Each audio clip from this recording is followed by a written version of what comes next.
Want to watch football without the restrictions of blackouts or cable? Check out expressvpn.com to help you get access to all the live games. Sign up today using the link in the description to get 3 free months.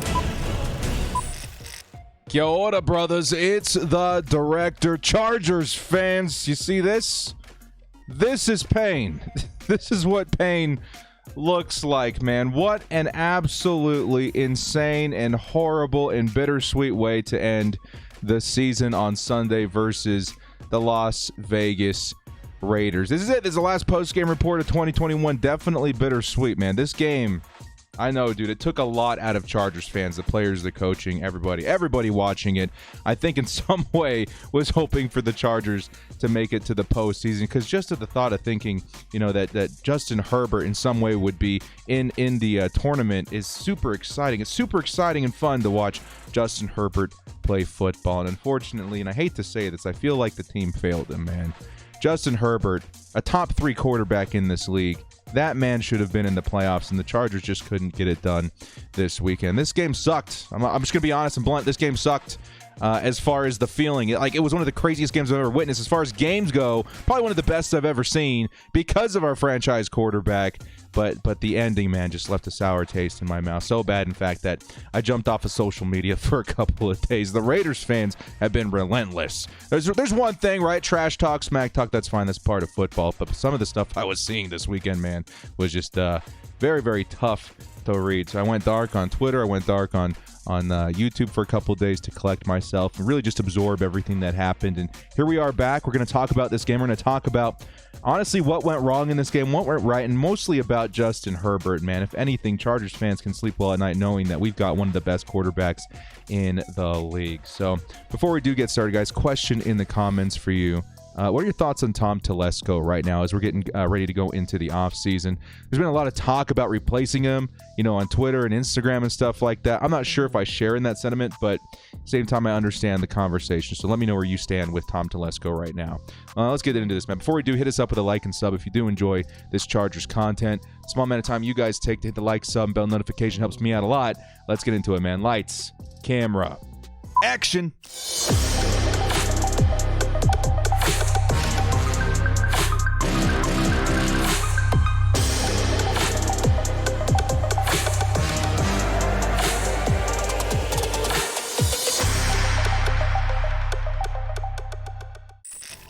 The Chargers at Raiders post-game report, letting the dust settle. Because as we know, guys, the Chargers knocked out of the postseason with this one. Very, very difficult for Chargers fans to grasp, myself included. It's just been an absolutely horrible, gut-wrenching feeling ever since Sunday. One that I don't think I fully have shaken off yet, but one that I think is important to talk about because, again, 2022 is going to be a huge season. I've been pounding the table for this even before the Chargers playoff, hopes were destroyed. And it's because it's going to be a very unique season, man. A very unique season when it comes to cap, when it comes to draft capital, when it comes to the Super Bowl window we're in. So just be excited for that, man. If you're down in the dumps right now, just like I am, just get excited about that. There's going to be a lot of content up and coming that's going to go over why the Chargers 2022 season is so important. Now let's start things off here with the stat check. Here's I wasn't able to get ESPN loaded, so if it's hard to see, I do apologize, but a couple that I will point out. Justin Herbert, 383 yards, 3 touchdowns, and an interception. You got 186 and 2 touchdowns for Derek Carr, throwing like 200 or like 100 200 yards more than a Derek Carr is absolutely insane by Justin Herbert. The Raiders rushing game, 132 yards and a touchdown for just Josh Jacobs. Austin Eckler had a pretty respectable day too at 64-1, but at one point the run attack was absolutely just abandoned. And then receiving, you had Mike Williams, who really just busted out in the last quarter. Keenan Allen looked okay. Jared Cook was actually kind of a hero in this game for the Chargers too. And then the Raiders, okay receiving numbers, but they really generated their attack on the ground in this game, which is rightfully so. The Chargers' rush defense has been absolutely tragic. So let's go over what happened in this game, man. Let's kind of go over the meat and potatoes and gravy of this game, kind of trying to figure out what happened. But I do want to start off with like the elephant in the room about this game. If you're a Chargers fan or not, if you're a Raiders fan or not, if you're somebody just spectating this game on NFL Sunday, on Sunday Night Football last week, you will have witnessed one of the best quarterback performances maybe in our lifetime. This was absolutely insane. watching Justin Herbert go out there and operate and really carry this team on his back. Let's talk about what's, without a doubt, the MVP of this game in Justin Herbert. I don't think I've ever witnessed more heart on the field than I did with what Herbert displayed in the fourth quarter, more specifically, because I thought we were dead in the water. I really did. At one point, what was it, like 14-29? He carried the team on his back. I don't think there's really any other way to describe it, dude. How many fourth down conversions did this man heroically, go out there and make happen? Because, honestly, the receivers did a good job. Yes, they did. But Justin Herbert, some of the throws that he made under the kind of pressure he was under, just absolutely unbelievably, indescribably good is how good this quarterback is. He's just unbelievably on the next level. I think on Twitter, if you guys saw, this morning I posted that he is a top 3 quarterback by PFF in his second season. In his second season, and he only has room to grow. How many fourth downs in this game? I think he was 6 for 6 and over 100 yards on just fourth down alone in this game. I don't know how many favors the team did him in this one, but certainly if you want to see, who's carrying their load on this team, Justin Herbert certainly is. His protection failed him several times. He had grass in his helmet. He had dirt in his eye. You know what I mean? He just kept getting back up. So much heart. So many impressive throws under, the lights with everything on the line. That is what you want out of your franchise quarterback. You know what else? His heroics resulted in the first 5,000-yard season for any Charger quarterback in franchise history. He broke Phillip Rivers' record. I think he broke Dan Marino's record. It's absolutely insane. Absolutely insane, the year that this young man had. Me, as well as all other Chargers fans, man, we can all sleep well knowing that we have the very best quarterback in the world, at least the top 3, and he's going to get to number 1 very, very soon. This is just his second season. I think last season he ended in the top 10. This season in the top 3. Who's to say he's not the best quarterback in the NFL in the next couple of seasons?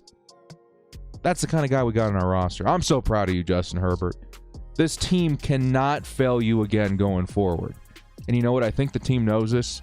And I think there's a lot of things that are going to happen this offseason in order to prevent that from ever happening again, because Justin Herbert should have been in the playoffs. He should have been in the playoffs. And the team failed him. But still, it doesn't take away from one of the best quarterback performances I've ever seen in my lifetime. And that's going up against Brady and Rodgers and Favre and all these other great quarterbacks I've had the pleasure to witness. It's Justin Herbert. It's this one. Some people were saying this is the new epic in Miami. Kind of. It's really kind of insane what we witnessed. Next up, coaching fumbles. Now, this is another thing that Chargers fans have been talking a lot about. The media in general has been talking a lot about Coach Staley and some of his decisions in this game that could likely have cost us the win and the postseason. And he's taking a lot of heat. He's taking a lot of heat for it. I do not agree with one decision. I will say that bluntly. I would not have done what he did. I think I said it during the stream. I was freaking out. I was like, why are we doing this? It's when we decided to go for it on fourth down inside of our own 20. I thought that was a bad call. In the moment I called it out, I was like, this is a bad call. This is going to bite us. If we do not get this, this could lose us the game. And I feel like it really did turn out that way. Chargers were trying to generate some heat. I read an article about, Brandon Staley talking about that play. He says that it felt like this was a good drive. He wanted to generate some momentum on offense. I can respect that. I can. But in a game like this, in a situation like that, especially being inside the 20, for heaven's sakes, you punt the ball. I get the Chargers were struggling on offense. They needed to find some kind of momentum, but you got to punt in that situation. And we didn't. And it resulted in easy points for the Raiders. However, the would-be, should-be, could-be scenario at the very end in the fourth quarter, the timeout, I think maybe some of that speculation has been overblown a little bit. Yes, maybe it did cost us the win. I cannot say that for certain. There have been post-game interviews saying, oh, yeah, we would have, if you're the Raiders, we would have, let the clock run out and gone to a tie if it hadn't been for that timeout. Maybe that's what it was. But to me, what I saw was a coach in Brandon Staley focused on the play. He didn't like the look. They needed to stop him from generating yards. The Raiders were running all over us. They were probably going to pick it up anyway. And he called a timeout. Because that's just kind of what you do. So I feel that's being overblown a little bit. Maybe he shouldn't have called the timeout. I don't know if I would have called the timeout if I'm being quite honest, but I think in that aspect he's taking a little bit too much heat. Still, there's chatter of firing Staley, even right now at this point after his first season. And I honestly see this as very short-sighted. It's okay to be frustrated.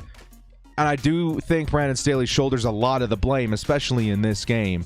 But I also do believe Staley has a lot to offer this team. People make mistakes. We're humans.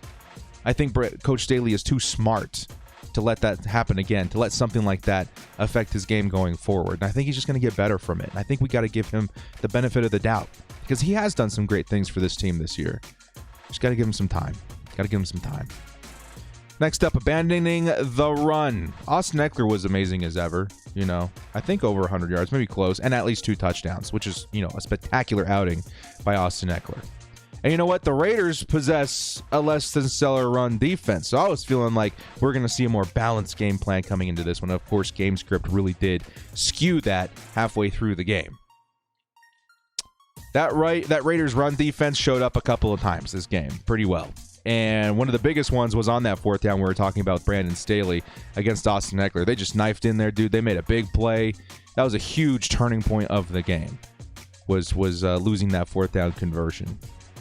And this is actually proof to me. And I know that this has been a talking point for a long time with Chargers fans, but this is proof to me that we need a short yardage back. It was like 4th and 1 or something. 4th and very short. Eckler is so good.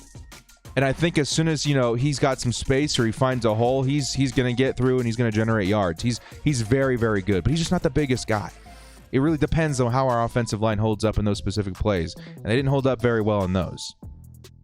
I think we need a big body. Honestly, that's what it's coming down to. We just need a big body that can fall forward for those short yards. Because after that, I feel like the Raiders knew we were going to pass every single down. After failing that 4th down, after having to come back. And we did. We passed every single down. Chargers need to help themselves out by getting a short yardage back. Austin Eckler will still be the featured back. But we got to make sure the run game is present. Because at one point in this game, we completely abandoned it. And the Raiders knew we were passing every single down. That made it very, very difficult for Justin Herbert to do anything up until the last second and his heroics, which, again, you may never see a performance like that again. Next up, not receiving you. Chargers receivers. We're dropping passes all night long. And it sucked to watch, man, because with every drop pass, you kind of remembered a lot of other opportunities that we had to win games, to convert on 3rd down in the past, and they kind of followed us all the way out into Week 18. Keenan Allen dropped a few crucial catches in this one. Mike Williams didn't really appear until the 4th quarter with even more drops as well. It's kind of crazy. And I think this is going to be a huge, huge focal point of the offseason as to what the Chargers do to solve this. How do we solve the drops? We got the quarterback. We need to make sure we hold on to that ball. Should the Chargers start looking to make a tweak at the wide receiver core? I don't know. There's one thing that, again, that's been talked about so much this offseason, and I think it helps build the case for it. It helps build the case for the pursuit of Davante Adams, because that man will not drop the ball. Davante Adams is going to come up with everything, fastball or not, and that's why I think a lot of Chargers fans are kind of on the fence with this. I still think we should keep Mike Williams. It's got to be a deal that makes financial sense. But at the same time, if the Chargers wanted to elect to grab Davante Adams, even if he's even available, I completely understand it. Because we need receivers that will hold on to the ball. As for Keenan Allen, he's going to be on the roster. He's still fantastic. These wide receivers are still fantastic. They're a big reason we had any shot to win this game at all. But we've got to figure out the drops. The Chargers are among the leaders in drop passes this season. We are going to win a lot more games if passes are caught more frequently by this squad. Next up, a collapsing pocket.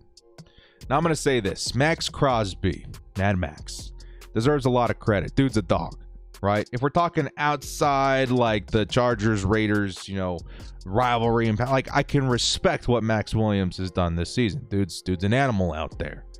But also the Chargers offensive line wasn't doing him any favors, wasn't doing Justin Herbert any favors. They're kind of at fault in this game too. I would say more specifically Storm Norton getting bullied all night by Max Crosby really led Herbert to running for his life half this game.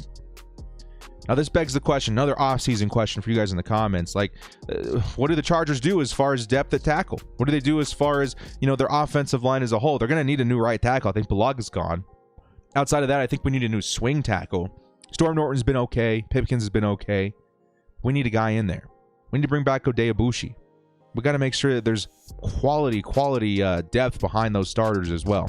Because when it really came down to it, I think Max Crosby is one of those MVPs for this squad this week. He was getting in there almost every single play, and it's because of the Chargers' lack of depth at right tackle. So just something to think about. Next up, a canine that can't fetch.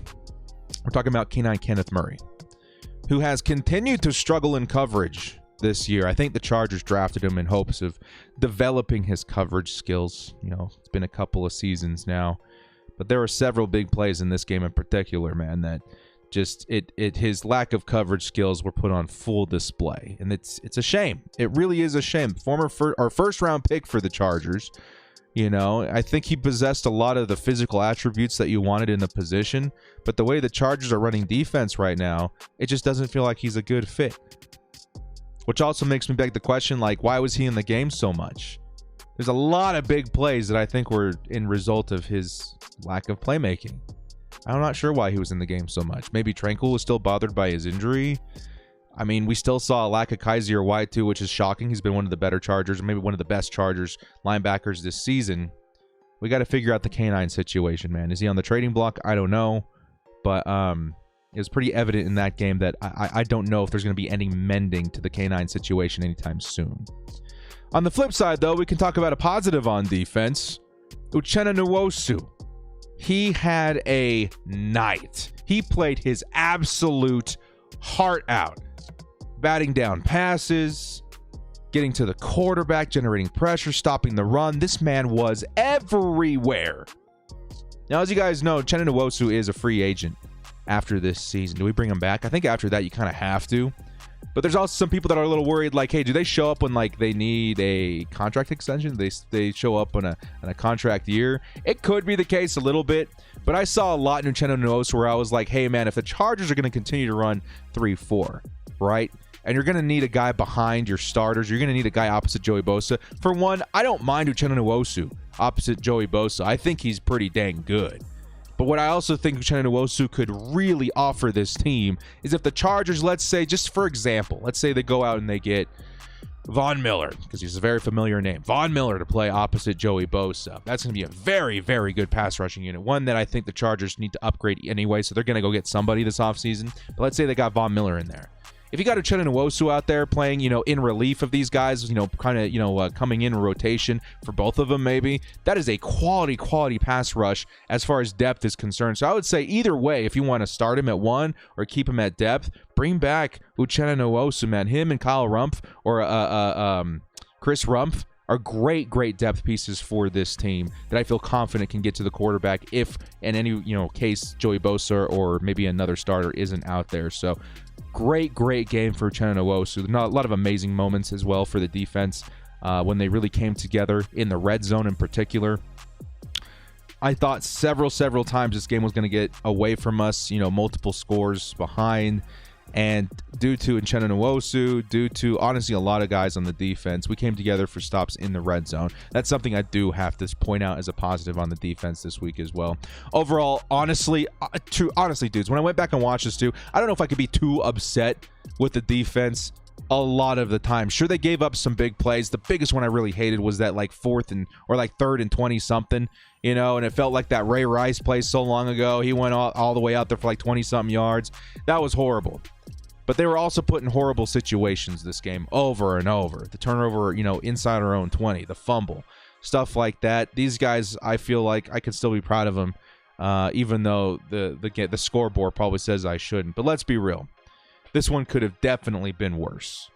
I think the Chargers have a lot of room to improve, specifically on defense, but it definitely could have been worse. We got to improve this defense either way, man. Herbert needs help. He needs help on the other side of the field. Next up, not all flags are the same. I did want to point this out. The refs were kind of fumbling this game away for the Chargers. At some points for the Raiders too, but mainly for the Chargers. There was one call that Raiders fans were pointing out in this game that the Chargers got away with, and that was a face mask. And yeah, that was definitely a big moment. That would have been a lot of yards for the Raiders. That's definitely a big one. But not all flags are the same. Because the Raiders, There's several plays that they didn't get called for, PIs and holdings, but as far as not being the same, dudes, there was one huge, bad call in particular that really swung the momentum of this game. And that was the bogus pass interference call that we saw. You guys know what I'm talking about. Derek Carr under pressure, throws it to the back pocket of the end zone. There is a receiver interfered with in the middle of the end zone, but it's not PI. That would have been more of like a holding call or something like illegal contact, something like that. Whereas a PI put the ball on the 1, it should have given him like a first down and 5 yards or something like that. And that play resulted in an easy touchdown for the Raiders, even though it was nowhere near catchable. Going back and watching the game, it's really easy for me to see this is a huge turning point of the game, one that the Chargers just couldn't overcome. They couldn't overcome all the adversity, which is insane and unfortunate, but it is what it is. I had to point this out because that was a big part of the game that I noticed at least. And lastly, the special teams. We got to talk about Andre Roberts a little bit because he's been amazing all year for the Chargers, but he made a huge mistake in this game, fumbling the ball, trying to get a little too shifty, and it resulted on the ball being on the ground. And added insult to injury, the recovery was made by former Charger Tyron Johnson. He came up with it. That one stung quite a bit. Didn't like that at all. So unfortunately for Andre Roberts, who's been so good this year, that was just one that really did cost the Bolts. Dustin Hopkins also missed a kick, but I'm not going to put too much on him for that because it was like a 52-yarder. That would have been really hard for any kicker in the league to make if your name's not Justin Tucker. So bottom line in this game, man, I know it was tough. I hope that we were able to bring some closure to Chargers fans as to like why we saw what we saw and maybe what we can do to improve going forward. But either way, this is one of the best games that I've ever seen, as well as one of the most heartbreaking games that I've ever witnessed. I literally could not pick myself up for days. And I feel like the Chargers owe a lot to their fans and even more to Justin Herbert to do better. You got to do better. We've got a very, very special player on this team. And it's time that we fully commit to getting him a ring. Justin Herbert deserved to be in the postseason. It's a crime that he's not. He deserves a ring. He deserves to be there. The Chargers fell short several times this season. Not just in this game. We have to remember, in several other games this season, particularly against the Texans. We fell short. We fell short. But so few of them were on Justin Herbert. Next year is going to be absolutely insane, guys. I'll continue to pound the table for this for 2022. I told you guys, even months ago, before our playoff hopes were ripped away, that next year is very, very important to the franchise. I've been a Chargers fan for 15 years. 15 years. And I do not think I've seen an offseason lining up the way this one has. And this is, again, back when I thought we were going to the playoffs, I was already saying how important this was. $80 million, several draft picks, a short Super Bowl window. It's going to be unlike any offseason in the last 2 decades.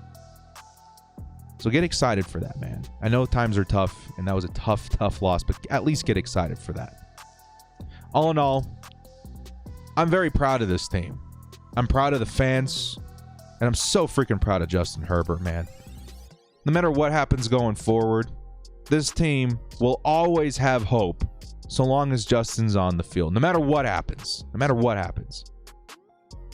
Now, I love this team with all my soul. It's a part of me. It's literally a part of my DNA. And that's what make losses like this hurt so much. That's why these sorts of games hurt so much. It's because we love this team so much. And that's something worth hurting for, in my opinion. Because when we rise and when the Chargers do succeed and they do make it to the postseason and, hopefully the Super Bowl very soon, it'll all have been worth it. All these times will not have mattered. It will have been looked as a growing experience. It will have been looked at as a bonding experience. But no matter what, guys, Chargers fans, get excited. This team has a brighter future than almost any other team in the NFL right now. And next season is going to be very, very, very important to that development. I think a lot of things are about to change. Not because, we got to go out there and prove something. Yeah, maybe a little bit, but because it's necessary.